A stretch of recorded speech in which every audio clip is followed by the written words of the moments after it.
Una rosa rossa a testimoniare la tragedia avvenuta intorno alle 7:45 a Salgareda in via Risorgimento. Uno scooterista è stato prima tamponato e poi investito da un'auto condotta da una 29enne. La vittima è Mirko Lucchetta, 46 anni, residente a San Stino di Livenza, padre di 2 bimbe.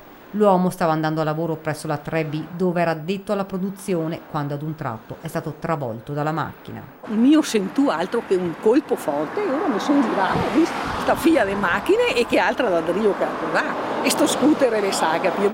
Analizzando le immagini delle telecamere di videosorveglianza delle ditte vicine è stato possibile ricostruire la dinamica del grave incidente. In quel momento le auto e lo scooter avevano rallentato perché uno scuolabus doveva girare. La vettura condotta dalla 29enne non andava a forte velocità ma non si è accorta della coda ed ha tamponato lo scooter. L'uomo è prima finito sopra il cofano, poi sotto la macchina. Immediatamente si sono fermati altri automobilisti che hanno cercato di soccorrere il 46enne. E girare la macchina qui in fianco così e buttare su e lui porrete era là. Sul posto sono intervenuti gli uomini del suo M118 con un'ambulanza e l'automedica e la polstrada di Vittorio Veneto. Purtroppo per Mirko Lucchetta non c'è stato nulla da fare.